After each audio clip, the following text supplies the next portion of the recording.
Patang Quiapo nagbabalik sa Channel 2 sa pamamagitan ng ALL TV. Nagbigay ng tuwa at excitement sa maraming kapamilya fans ang balitang pagbabalik ng ABS-CBN sa Channel 2. Simula Enero 2, Tunay 26 mapapanood na muli sa channel. Ito ang mga programa ng ABS-CBN sa ilalim ng Kapamilya Channel sa pamamagitan ng All TV na pagmamayari at pinapatakbo ng Advanced Media Broadcasting System Inc. Doon sa ulat, nakakuha ng lisensya ang AMBS mula sa ABS-CBN upang maipalabas ang Kapamilya Channel sa All TV Channel. Ito ibig sabihin, opisyal nang magbabalik sa pamilyar na channel.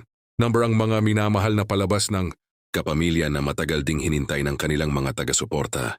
Kabilang sa mga aabangan ng mga manonood ang mga patok na programa. Tulad ng serye ni Coco Martin na FPJs, Patang Quiapo, inanunsyo na din mismo ng aktor para sa mga taga-subaybay ng programa na nag-alala kamakailan kung saan nila mapapanood ang araw-araw nilang sinusubaybayan. Bukod sa Batang Quiapo, kabilang ang ilang kapamilya shows, pati na rin ang iba pang serye at programa na naging bahagi ng araw-araw na buhay ng maraming Pilipino.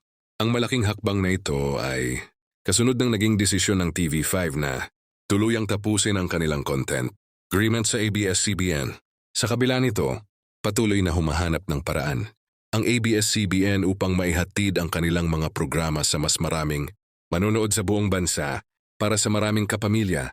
Ang pagbabalik ng ABS-CBN sa channel, ito ay hindi lamang simpleng pagbabago sa channel lineup, kundi isang simbolo ng muling pagbangon at pagpapatuloy ng serbisyong aliw at balitang pinagkakatiwalaan ng sambayanang Pilipino.